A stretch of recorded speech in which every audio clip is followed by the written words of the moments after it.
Friday night. We are with Erdinger. We're in Nova Scotia. I am with Shaun O'Donnell. Shaun, how are you feeling? Yeah. I'm going to go round. I'm going to ask everyone. Yeah, I'm excited. I think going out the other night obviously hurts a little bit, but having a final to look forward to softens the blow. So, yeah, Anfield South on Sunday. We're back, aren't we? I am with Ali Gunn. Ali Gunn, how are you feeling? Do you know, I'm feeling excited. I think after Tuesday night, we were all a bit down in the dumps, but I think the manager, the players, I think we're going to go for it on Sunday and, yeah, just get me down there. And I'm with Pete Bolster. How are you doing? I'm all right, John. I'm not as disappointed as others because we're going to win the Premier League, aren't we? And I've never seen us win the Premier League in Ayrton, so I'm just looking forward to that. And a cup final this week, so yeah, I'm really well. See, check in with your mates, checking everything's all right. It is the best way to recover, isn't it, from a disappointing night, is to get down to Wembley South, like you said, and whether, you're heading down early, whether you're going sort of the night before, or whether you're making a weekend from it, or you're in and out, it's like whatever it is, it's enjoying it, isn't it? Yeah. Because although it feels like cup finals come every season, and it has been for Liverpool recently, it's even for a brilliant club like us, it's not necessarily the case. So dust yourselves off, get down there, and we go again, as Gerard said. We do. Listen, I think the exciting thing about this is that because we have gone so much lately, like we've got our own routines, we know where we're going, we know how special the atmospheres have been as well. I think that's the key point, because obviously going for the first time is great and stuff, but I think as Liverpool it's important to have that atmosphere factor and know that you're going into something that's going to be like big and proper. And what we've experienced at Wembley over the last few years, I mean, last year alone was just unbelievable. But you think about like the City semi-final, beating Chelsea in the finals, like this it feels like it is our own Anfield South. I know I joked about it before, but like all the generations have had that, haven't they, all through the 80s mainly. But like we never really had that. We had Cardiff for a bit, but now we've got Wembley, and it just feels boss, just feels exciting. It feels good to be like the regulars, if you know what I mean. Yeah, like we've got a little bit of a routine now, do you know what I mean? There's a place we stop on the way down. Yeah. There's a place our driver very illegally parks. There's a place where we all have a little wee when we get out to the place where he illegally parks and stuff like that. And you just get those little routines that are quite nice. Yeah, do you know what? And that's it now. And I feel as though with this new team, with the team now, the new manager and that, this is now the start of the new chapter for us under him. And now we're ready, we're prepared, we know what Wembley's like. This is his first time there. So let's go and show him. Let's go and bring the atmosphere we bought last year, and let's go and have a really good time. Let's go and put a stamp on our season after Tuesday and continue that momentum into the Premier League season, because, do you know what?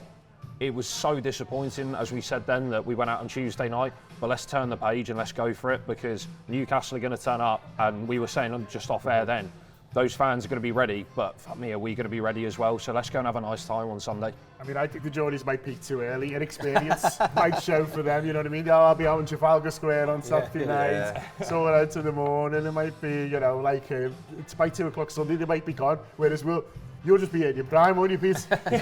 we're seasoned professionals. I'm just going off Shaun's point about Anfield South. It's my lad's 50th birthday this weekend. It's his sixth time he's gone to Wembley. So it's like, it's just unbelievable, isn't it? So, no, I think to touch on your point as well, it is going to be a brilliant atmosphere, and I think that we've got a bit of a test on ourselves as fans, haven't we? We've got to really, you say we're ready, we've got to make sure we're ready. We can't take it for granted that Liverpool are just going to win this cup, because they're going to be right up for it, but Liverpool fans are going to be right up for it as well. But to put into perspective of how good this Liverpool side have been this season, normally you win the League Cup to set yourself up for the Premier League. I mean, we've won the Premier League before we've won the League Cup. So I think we've got to remember that this week and celebrate what we've done so far, because for me, it's not a disappointing season whatsoever. I mean, we've not made any notable signings in the summer. We've gone into the season. If we wasn't good enough to win the Europa League last season, we probably wasn't going to win the Champions League this season. I know it's not nice to hear that or to say it, but to go and win the Premier League this season and potentially the League Cup this Sunday is unbelievable achievement.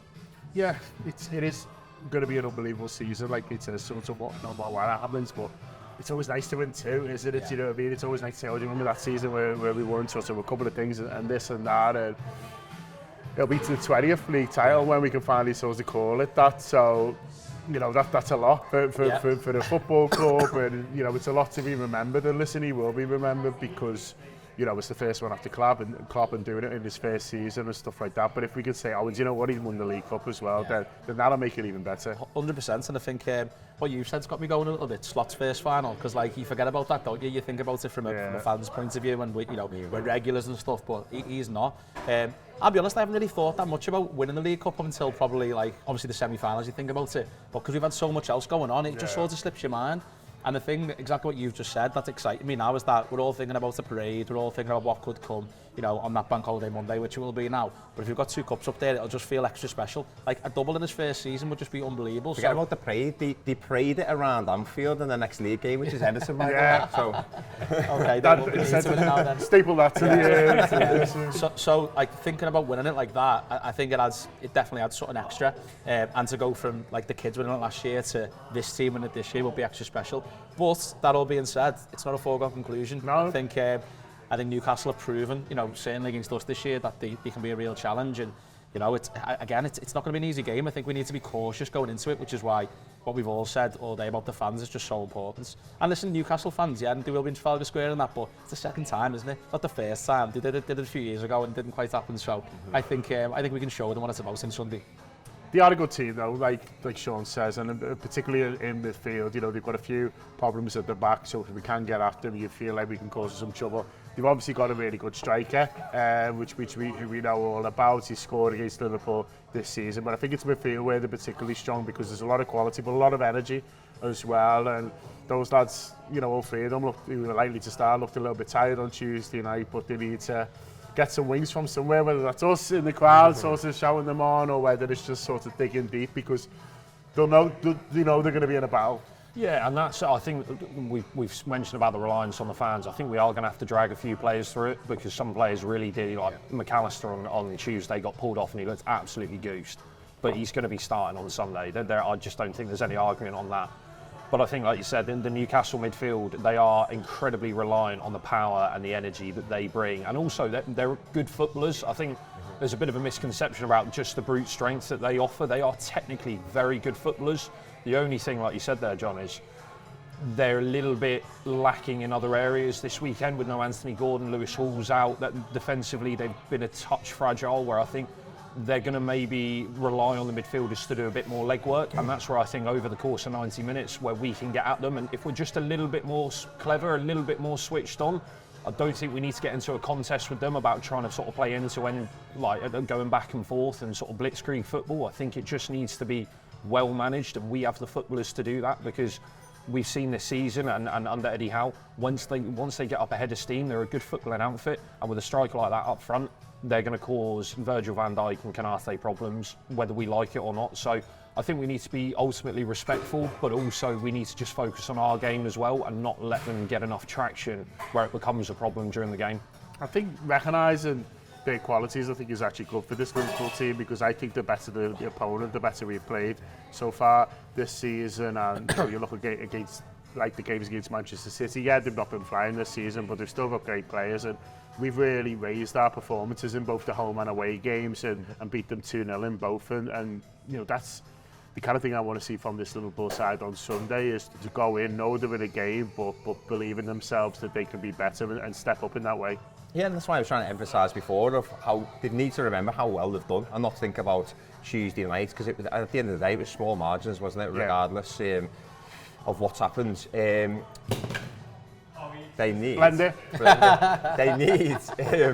think about how good Liverpool are and play our game. Exactly. I'm trying to lost my train of thought now. But remember how good we are. Yeah. But no, I think Newcastle, they are a good side, and what you got to remember, a cup final, and I feel like anyone can win a cup final. That's the caveat to how Liverpool can play, because if a wrong decision goes against you, if an early red card or an injury in a key position, it was Gravenberch that went off last season, wasn't it? And then there was a series of injuries that happens. Anything can happen. So I'm not overly confident. I think if Liverpool play the best to their ability, we win the game. It's dead simple as that. But football never goes how you want it to go from the first whistle. Yeah. So I'm expecting a mad game. I'm expecting a tough game from Newcastle. And I don't think they'll be anywhere near the level they were at Anfield. I think they're going to be much better. They're going to raise the game. the good old saying, it's like a cup final to them. It literally is a cup final to them. So they'll be given absolutely everything against us. It's cool heads, isn't it? It's cool heads, and I think the experience that we've had going there over the last few years, it should count for something. Like you think about some of those the early Champions League finals, the games we played against Real Madrid in the Champions League final, where you just go, they're just well more experienced than us. They just know how to do it. They know. But then we had the cooler heads against Tottenham. Yeah, exactly. And I think that we can definitely bring that to the table on Sunday. And if there's any manager to bring cool heads to a game, although maybe not lately, it's Slot, isn't it? Because I think that's what he tries to instill in the players. So, as we just said there, if we can use all of our experience from being in these cup finals, just knowing Wembley and knowing the pitch, I know a joke said it was Newcastle's second time, but I mean, what is it, fifth, sixth time for us? Your lad's been more than Newcastle during it. So I think we just need to really use that experience and use it where it's been used against us in the past. Yeah, absolutely. Listen, we're going to get Pete's lad to do the team talk. We're going to try and sort that. Quick break here, we get a little bit more from Erdinger, and then we'll be back trying to pick a team. And Erdinger, please.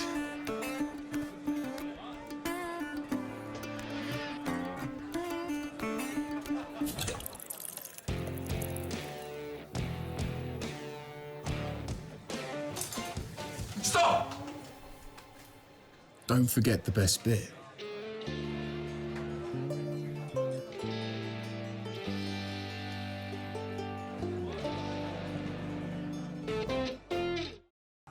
Team then, I mean, right back, he's probably down to his fourth choice, let's be honest with you.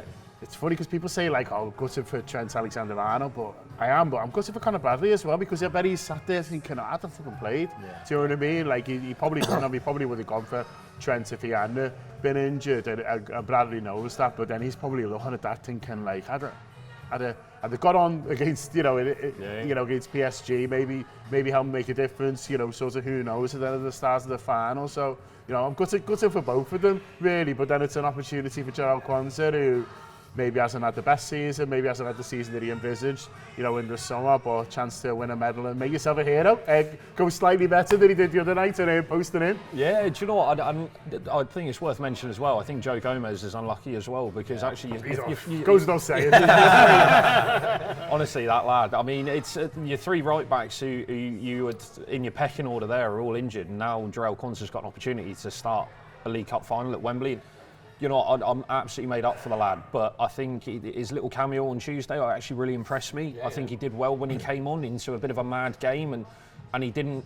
There was no obvious weakness on that side from when he came on to how the game panned out.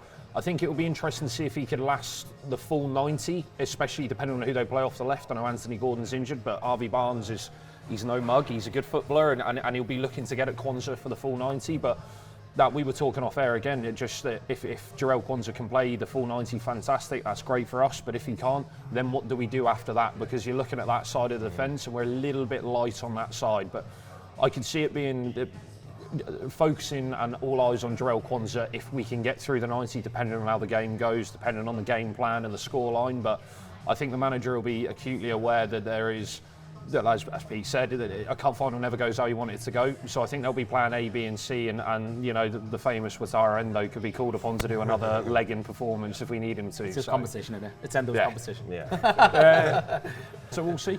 Well, listen, I mean, Endo's the specialist of seeing games out, so if you do see him on 75, then maybe it's a good sign. Maybe we sort of are up in the game. And listen, cup finals throw up unlikely heroes. Last year it was the kids, wasn't it? But plenty of times over the years it's been other players, maybe more experienced ones, and maybe in a few years' time when we're doing this show before your lad's 12th trip to Wembley, we'll be saying, remember that Carabao Cup final when all the right backs got injured and Jarell Quansah set up the winner? No, absolutely. I think what'll help him as well, isn't it, that there is no Anthony Gordon who would have played in behind him a lot, where Harvey Barnes more of a footballer where he'll comes to feet, doesn't it, and everything could be in front of Quansah. I can see that shooting his gameplay a bit more, but the one thing is about Harvey Barnes is he can score. He is a goal threat, isn't he? So I feel like that is a concern, but I think you're talking about unlikely heroes. Who scored at Wembley? I was looking this up before and I was thinking Mohamed Salah's never scored at Wembley. I think he'd be licking his lips at this against Newcastle. I think it's,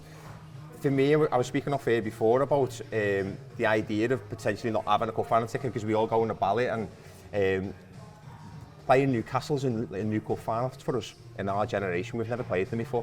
So I was so excited to go, but Mohamed Salah and players like him, Diogo Jota's never scored, Diaz has never scored at Wembley. These players will be looking at this game thinking this is a monumental fixture against a great club. Just like I have. Yeah. It's hard, you know. And just to put a name for themselves, because we know Salah's won the Champions League, we know he's won the Premier League, we know he's going to win the Premier League again. But before he leaves Liverpool, whenever that is, to score at Wembley in a cup final and win the game for Liverpool, I think he will be right up for that.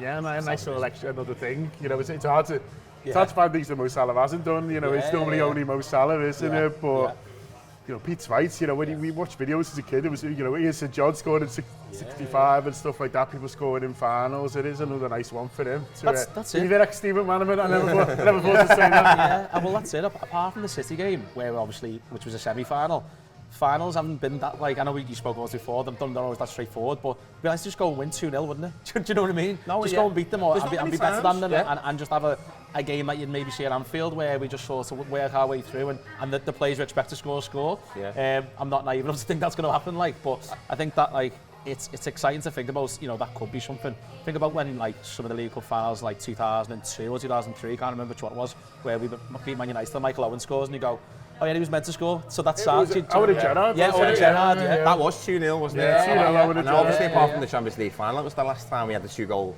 lead in a cup final. Yeah. But even the Champions League final, it was like in the last minute we secured it, wasn't it? So it was always nervy. I always feel like you never really win these finals by 2 or 3 goals. It never happens, does it? So it'd be nice if it did. Yeah, indeed. Who are you picking up front, number 9?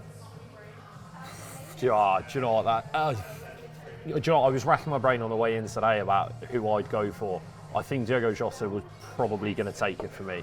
I think he will. I think Darwin Núñez, from a psychological perspective, may struggle to start. I think the miss on Tuesday may have taken it out of him. Now, I don't know that for a fact. But the manager will know that, won't he? So he'll be looking at them and thinking who looks mentally ready. And I think it will be a case of Diogo Jota hopefully putting in a Diogo Jota performance of, as you said, their defence is not their fully fit first team defence, and maybe having someone like Diogo Jota who's just a bit cuter, he's just a little bit more frustrating to play against because he drops in and sometimes he will go in behind. I think that would be a better asset to us across the game, and then offering Darwin Núñez against someone like Dan Burn for the last 25 or 30. I just think Darwin Núñez at the moment, after an emotional Tuesday and now an incredibly emotional final coming up, I wonder whether it maybe is not the right time for him to go in and start 90. So I'd probably resort to type. I don't think Cody Gakpo was fully fit when he came on either on Tuesday, so I think it will be... I'm sure he touched the ball. No. I think it would be unfair. I think it would be unfair on someone like Gakpo to come in, so I think it will be the same. Although I don't think some players, for example, Jota played particularly well. I thought Diaz was inconsistent on Tuesday. I think he will go to the tried and trusted for Sunday. What do you think?